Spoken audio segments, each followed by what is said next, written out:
On the day of our third wedding anniversary, my wife, Chloe, publicly kissed her assistant, Leo Carter, at the company's annual awards gala.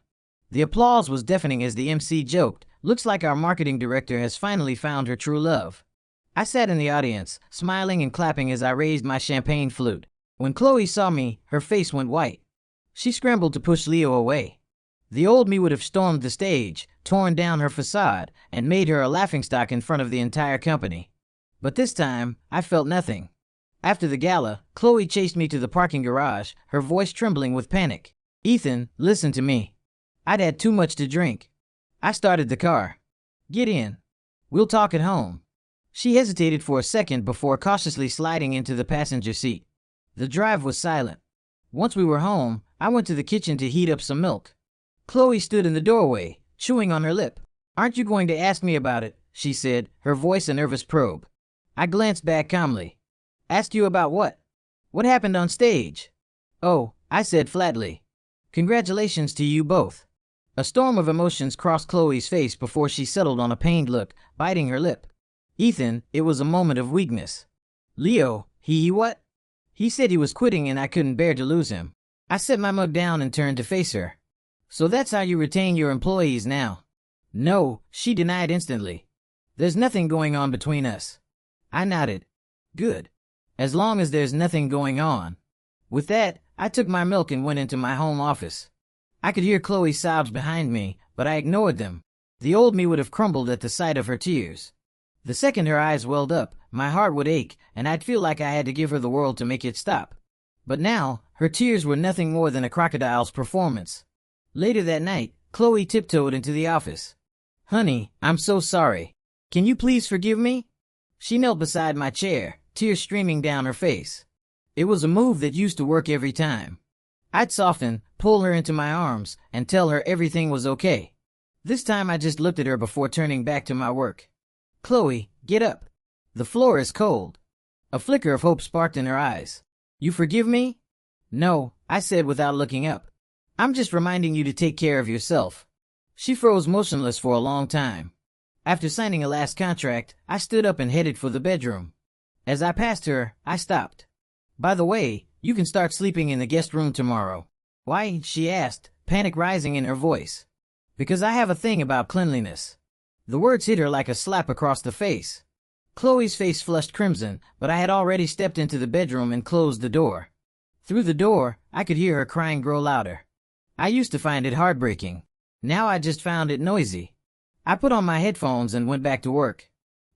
When I got to the office the next morning, Chloe was already waiting by my door. She was wearing perfect makeup and a dress I had once complimented, holding a small bag from a cafe. "Honey, I brought you coffee and a bagel." I took the bag, said a polite, "Thank you," and promptly dropped it into the trash can beside my desk. "Ethan," her voice shot up. I leveled a cool gaze at her. "Watch your tone, Ms. Morgan. This is a professional environment." Her face cycled through shades of pale and red before she bit her lip and stalked back to her own office. During the morning executive meeting, I sat at the head of the table. Chloe and Leo sat directly across from me. Leo was in a new suit, his hair meticulously styled. He looked young and sharp. He kept stealing glances at Chloe, his eyes full of adoration. Chloe, however, never took her eyes off me, desperately searching for any flicker of jealousy or concern. Unfortunately for her, my expression remained a perfect blank. Halfway through the meeting, Leo's phone went off. It was a Pikachu ringtone. He flushed quickly, silencing it. "Sorry about that," I said. "Mr. Carter, please keep your phone on silent during meetings." "Yes, Mr. Vance." Chloe jumped in. "He's new. He's still learning the ropes." I turned my gaze to her, M. Morgan, as his direct supervisor. "It is your responsibility to train your staff on basic professional etiquette." "Yes, of course. I'll see to it." After the meeting, I asked Chloe to stay behind. "I don't want to hear another whisper about you and Leo Carter in this office."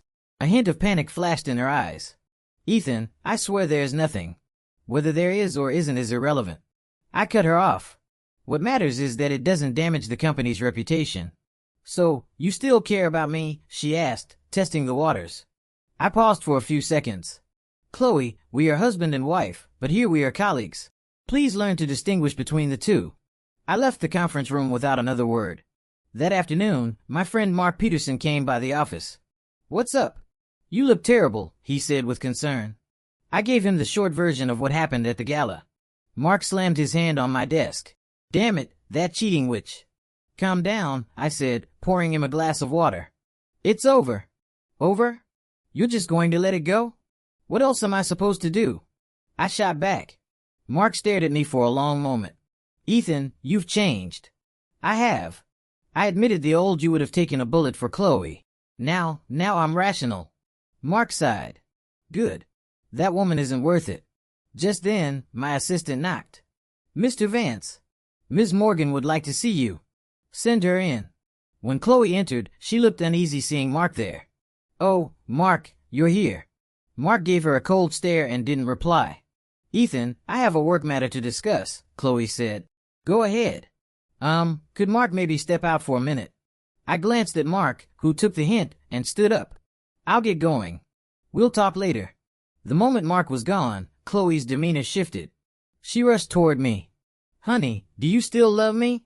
I held her back. "Ms. Morgan, please be mindful of your conduct." "Ethan," she snapped, her voice cracking.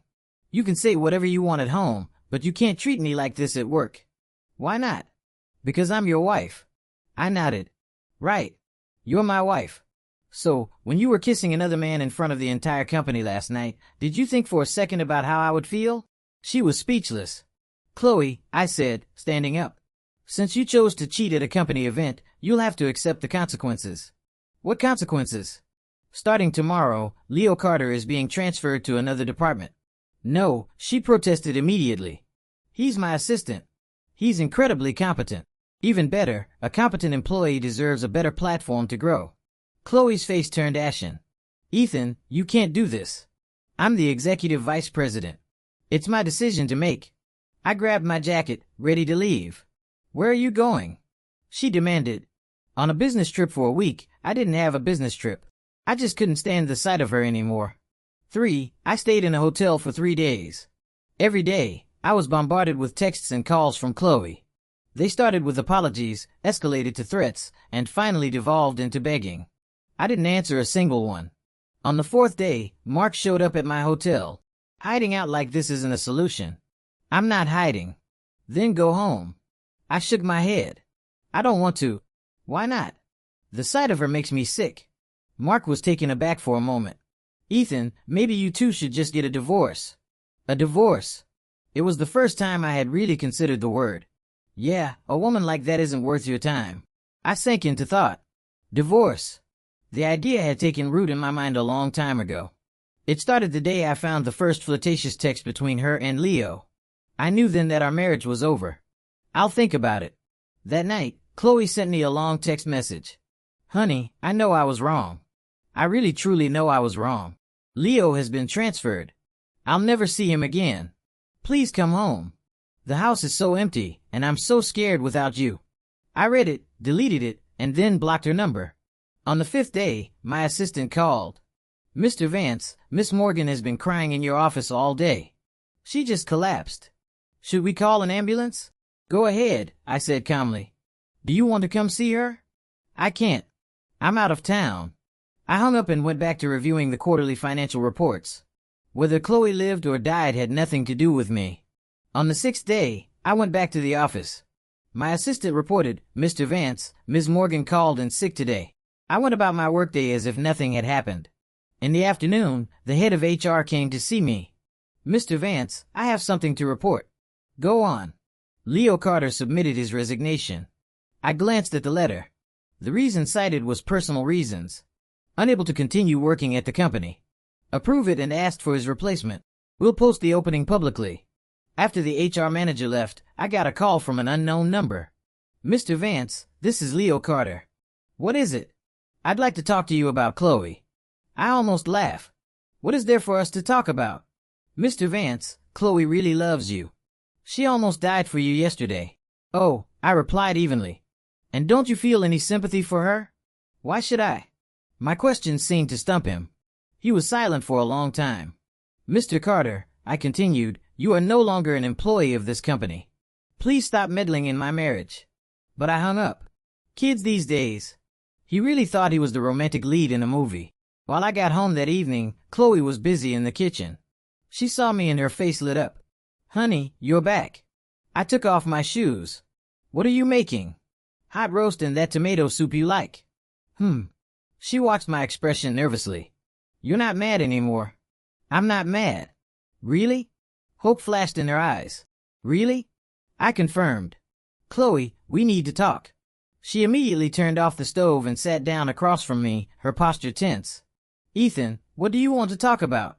I pulled a file from my briefcase and placed it on the table in front of her, the divorce papers. Chloe stared at the papers on the table, the color draining from her face. "Ethan, you're kidding, right?" "I'm not kidding," I said calmly. "I've thought this through." "Why?" Her voice began to tremble. "Is it because of what happened at the gala?" "I told you I was drunk." "It's not just about that." I took out my phone and opened a folder. "This contains every chat log between you and Leo for the past 6 months.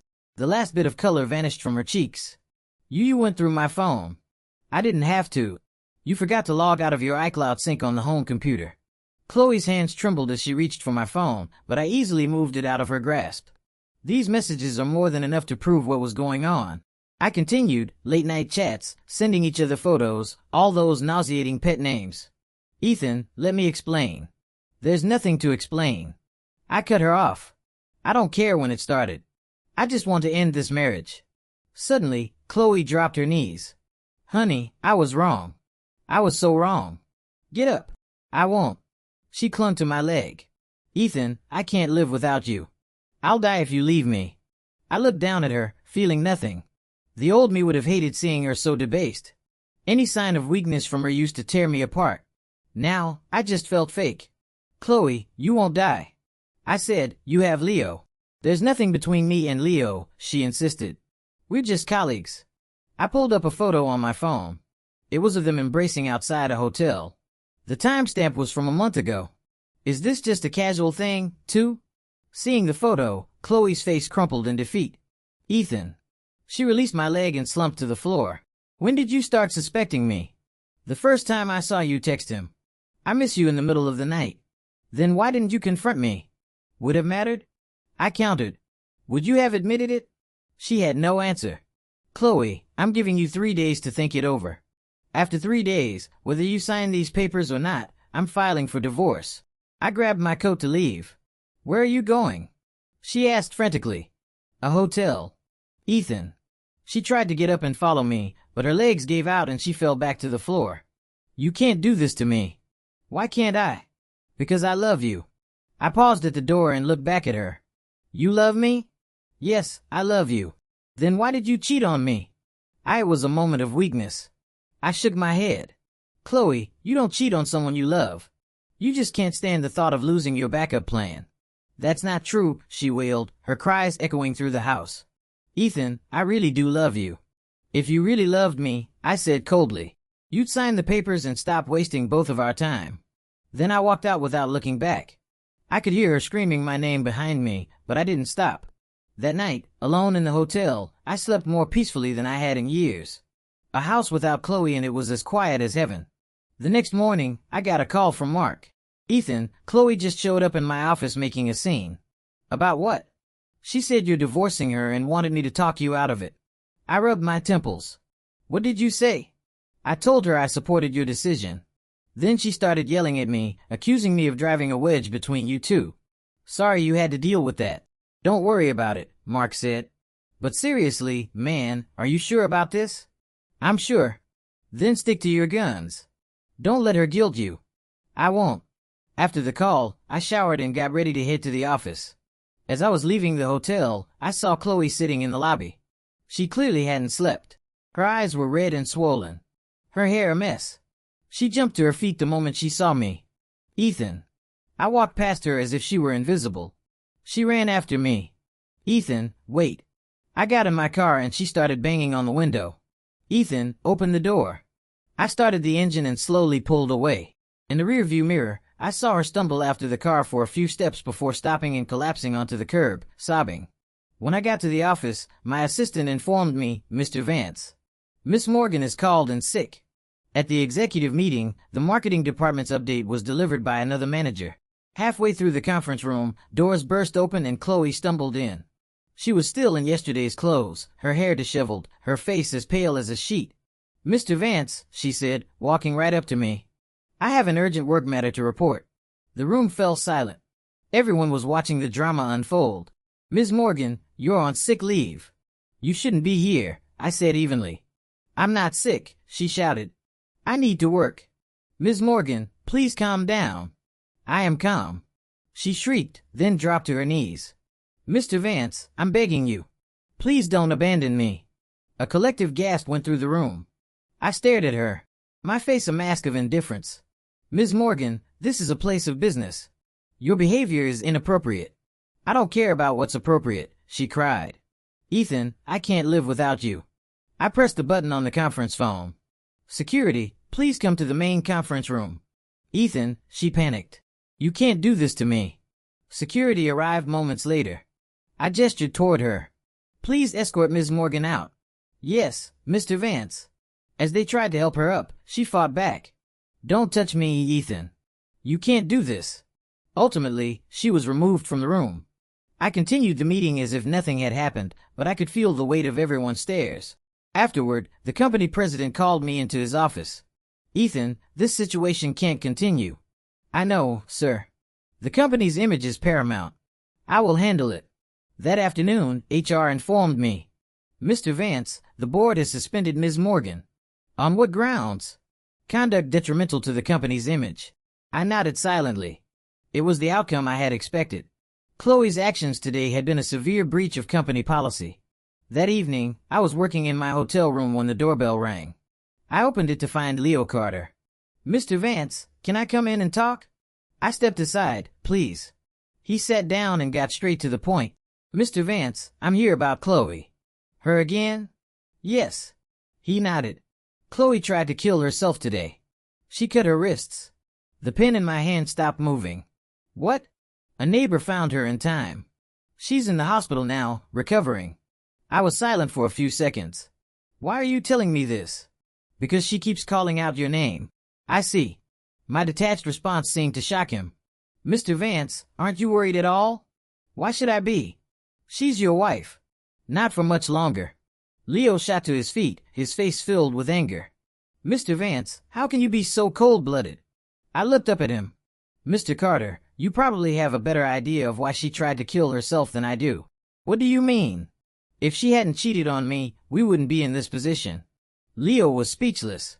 "And furthermore," I continued, "she's not doing this because she lost her great love. She's doing it because she lost her safety net." "You're heartless." "Heartless?" I laughed. "Mr. Carter, when she was sneaking around with you, did she ever give a damn about my feelings?" Leo looked down, unable to meet my eyes. "Now that she's desperate, you both come here and call me heartless. That's rich." Leo stood there fuming. "Mr. Vance, you're going to regret this." "No, I won't," I said with certainty. He slammed the door on his way out. I went back to my work, my focus completely unshaken.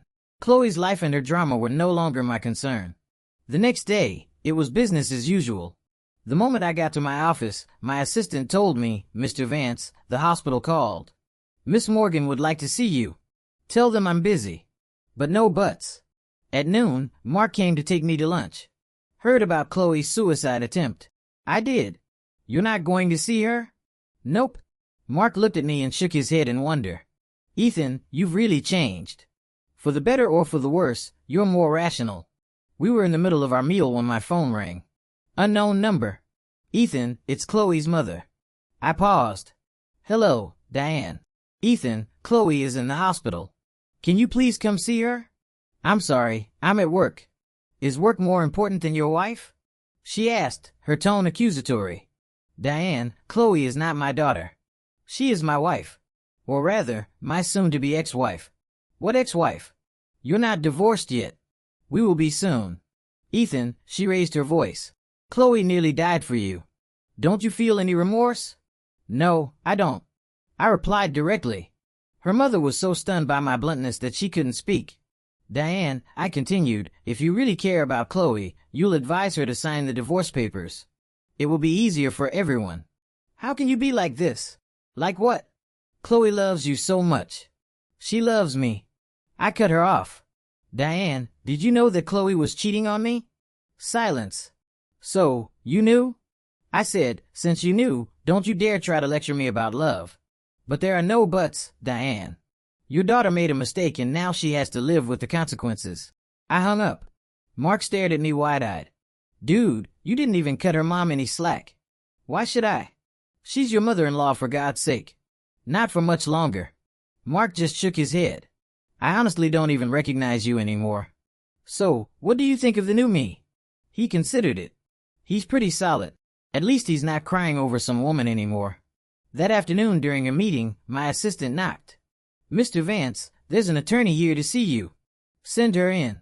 A young female lawyer walked in. She was striking with a sharp, professional demeanor. Mr. Vance, good afternoon. My name is Claire Sterling. I've been retained by Chloe Morgan. Please have a seat. She sat down and pulled a document from her briefcase. This is a letter outlining my client's position. I took it and scanned it. She's contesting the divorce. That's correct. She hopes to reconcile the marriage. That's not going to happen. Claire looked at me intently. Mr. Vance, are you truly unwilling to give her a second chance? A second chance? I countered after she betrayed me. Everyone makes mistakes. And mistakes have consequences. I interrupted. Miss Sterling, are you here to mediate or to give me a lecture on morality? She paused. My apologies. That was unprofessional of me. If Chloe is unwilling to sign, then we'll proceed through the courts, I said. I have more than enough evidence of her infidelity. What evidence? I took out my phone and showed her the text logs. Claire's expression shifted as she read through them. Are these authentic? Every last word. She handed the phone back and was quiet for a moment. Mr. Vance, I believe I need to have another conversation with my client. Be my guest. She stood to leave but paused at the door. Mr. Vance, for what it's worth, I personally believe you're making the right decision. I was surprised. Why do you say that? Betrayal is betrayal. There's no excuse for it. And with that, she left. An interesting lawyer. That night, I was watching TV in my hotel room when a news story came on. A marketing manager at a major corporation is recovering in the hospital after a suicide attempt reportedly linked to a domestic dispute. They didn't use her name, but I knew it was about Chloe, so the story was out. I turned off the TV and got ready for bed. Tomorrow was a new day. The third morning, I got a call from Claire Sterling. Mr. Vance, Chloe has agreed to an uncontested divorce. Good. She has one condition, however, which is she wants you to visit her in the hospital one last time. I thought for a moment. Fine. When would this afternoon work? Yes. That afternoon, I went to the hospital. Chloe was lying in bed. A bandage wrapped around her wrist, her face as pale as the sheets. A flicker of light appeared in her eyes when she saw me. Ethan, you came? I did, I said, taking a seat by her bed. What did you want to say? Her voice broke. Ethan, I really am sorry. I know. Can you forgive me? No. The light in her eyes died. Why not? Because forgiving you doesn't change anything for me. What does that mean, Chloe? You didn't cheat because I did something wrong. You cheated because that's the kind of person you are, I said calmly. Even if I forgave you, you just do it again. No, I wouldn't, she insisted. I swear I would never do it again. Swears are cheap. She started to cry. Ethan, why do you have to be so cruel? I'm not being cruel. I'm being realistic. So, our 3 years together mean nothing. 3 years? I scoffed. Chloe, in all those 3 years, was there ever a single day you were truly honest with me?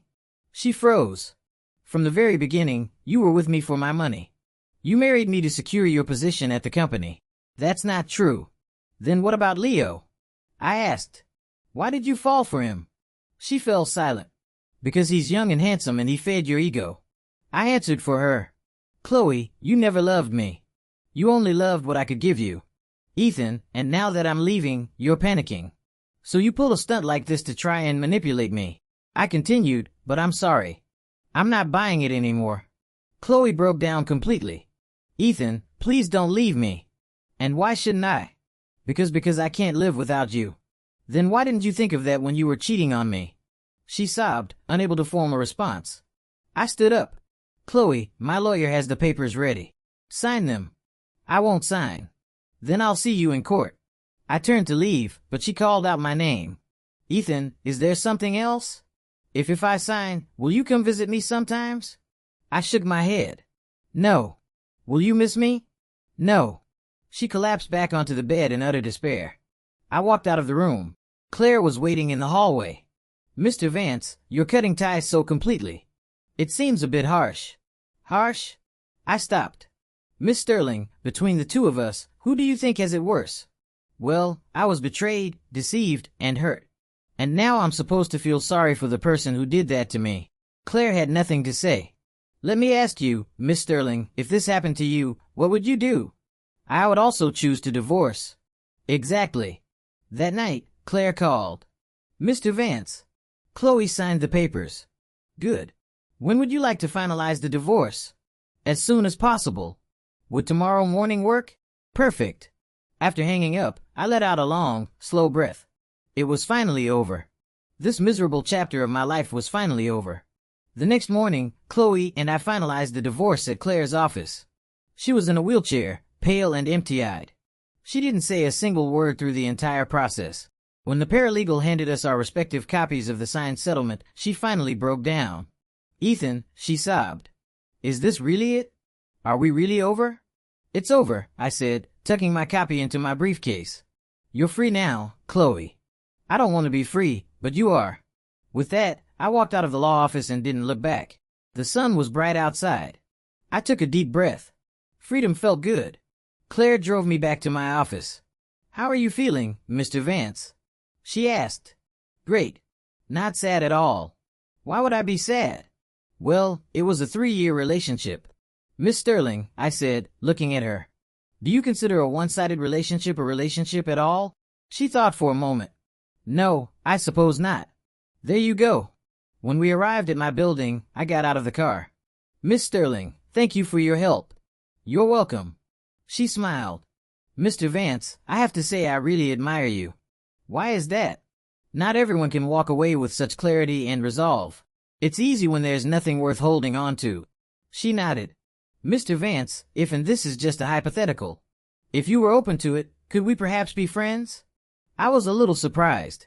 Of course. Could I get your number then? Sure. We exchanged contact information. Mr. Vance, she said, a slight blush on her cheeks. I think you're a very good man. Thank you. A man like you will definitely find someone better. I smiled. I'll take your word for it. After she left, I went up to my office. My assistant greeted me. Mr. Vance, the chairman would like to see you. I went to the chairman's office. Ethan, sit down, he said, gesturing to a chair. I heard the divorce is final. Yes, sir. You handled the situation with Chloe Morgan well. Thank you, sir. This company isn't charity. We have no room for people who tarnish our reputation. I understand. Now that you're single again, you can focus entirely on your career, he said with a smile. I'm promoting you to headquarters. Headquarters? Yes. As Executive Vice President of Global Strategy. It was an unexpected and welcome surprise. Thank you for your trust, sir. You've earned it, the chairman said, clapping me on the shoulder. You have a bright future ahead of you, son. I left his office in high spirits. Not only had the divorce not hurt my career, it had opened up an even greater opportunity. That night, Mark took me out to dinner to celebrate. To Ethan Vance and to new beginnings, he said, raising his glass. Thanks, man. So, how does it feel? I've never felt so light.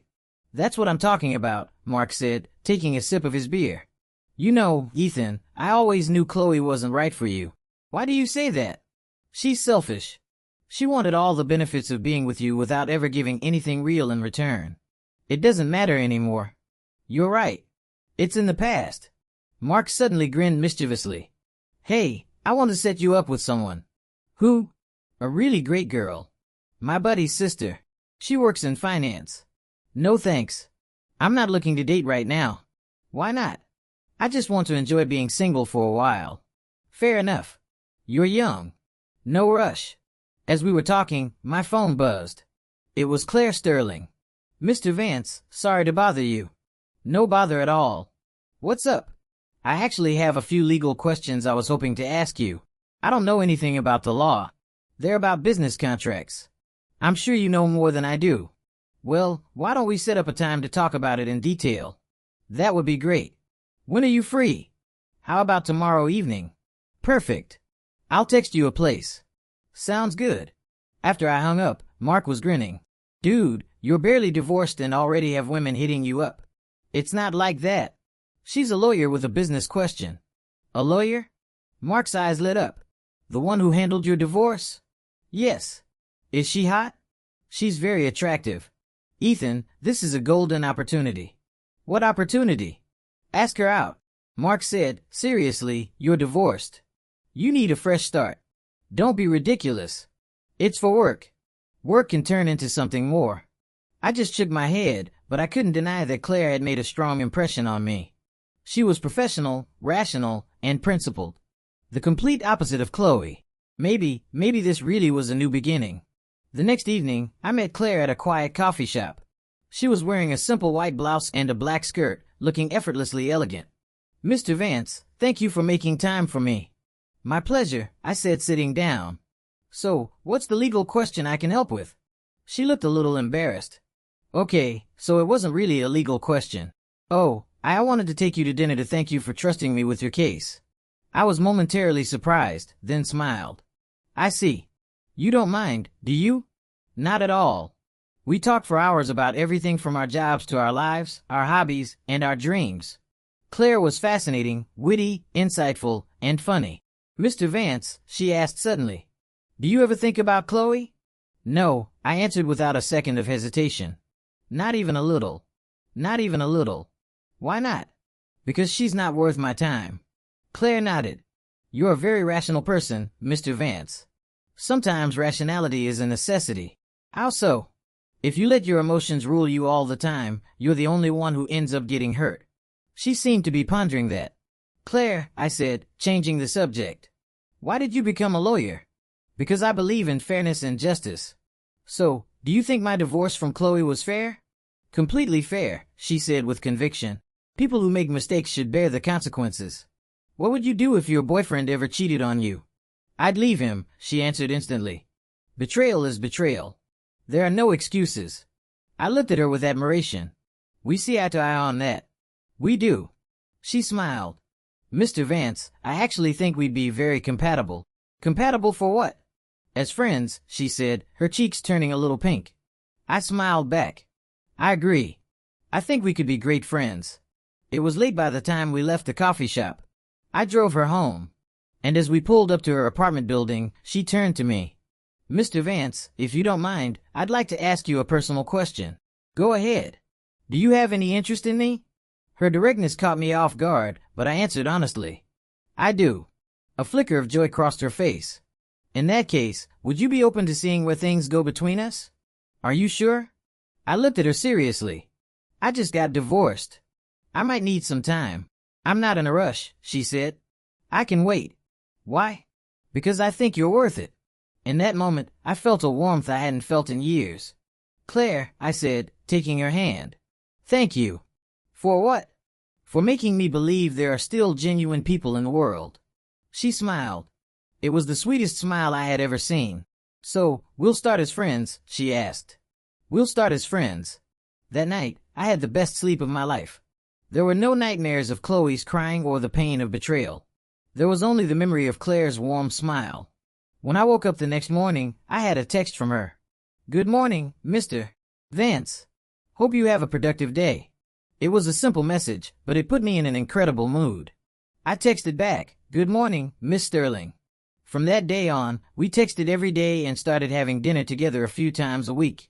Claire was incredibly patient. She never pushed for more or pressed me for any kind of commitment. She was like a gentle spring breeze, slowly entering my life and healing the wounds I didn't even know were still there. 3 months later, we were officially a couple. 6 months after that, I asked her to marry me. Through happy tears, Claire said yes. In that moment, I knew I had found the person I was always meant to be with. Chloe was a mistake, a detour on my path. Claire was my destination. Our wedding was a small intimate affair with only our closest friends. At the reception, Mark raised a toast to Ethan. You finally found a woman who truly loves you. He was right. I had. Claire would never betray me, never hurt me, never treat me like a backup plan. She loved me for who I was, not for what I could give her. This is what real love felt like. A year after we got married, our first child was born. During Claire's pregnancy, I cooked for her every day, went on walks with her, and listened to her talk about her day at the firm. That feeling of being needed, of being cherished, was something I had never once experienced with Chloe. "Honey," Claire asked me one day, "do you ever think about her anymore?" "Never," I answered honestly. "She's completely in the past." "Not at all." "Not at all," I said, placing a hand on her growing belly. "All of my focus is right here with you and this baby." Claire smiled content. After our son was born, I finally understood the warmth of having a real home. Coming home from work every day to see LA's gentle smile and our son's happy gurgles made me feel like the luckiest man in the world. One day, Mark came over to visit. "Man, you look genuinely happy," he said. "I am. I really am. Remember a couple of years ago when you were a complete wreck over Chloe?" "I remember." I chuckled. "I was such an idiot back then." "You weren't an idiot. You were just too good of a guy." Mark said, "You treated her like a queen, and she treated you like a fool." "Well, it's all in the past now," I said, glancing toward the kitchen where Claire was humming to herself. "All I care about now is cherishing what I have." "Damn right, that's what's most important." That night, Claire asked me, "Honey, what would you do if Chloe ever tried to come back into your life?" "I wouldn't see her," I said without hesitation. "A person like that has no place in my world anymore." "You wouldn't feel tempted to soften up?" "Never," I said, pulling her into my arms. "Claire, I have you and our son now. Why would I ever get tangled up in the past?" "I just want to be sure," she said, cuddling against my chest. "You two did have 3 years of history." "That wasn't history. That was a one-sided investment." I corrected her. "This is history. What we have, what do we have? Mutual respect, mutual trust, mutual love." "Yeah," she whispered. "We're pretty lucky." 5 years later, I became the CEO of the corporation. Claire became a partner at her law firm. Our son was happy and healthy, and our love for each other had only grown deeper. Sometimes I think that if I hadn't gone through that painful marriage with Chloe, I might not appreciate the happiness I have now. So, in a strange way, I have Chloe to thank. Thank you for your betrayal. It taught me what true love is and who is worth cherishing. As for how Chloe is doing now, I have no idea. And I don't care. No. My life truly began the day I met Claire. The Ethan Vance who was once tormented by a toxic love is long gone. In his place is a new man. A man who knows how to love and be loved. A man who is worthy of happiness. A man who is finally truly happy.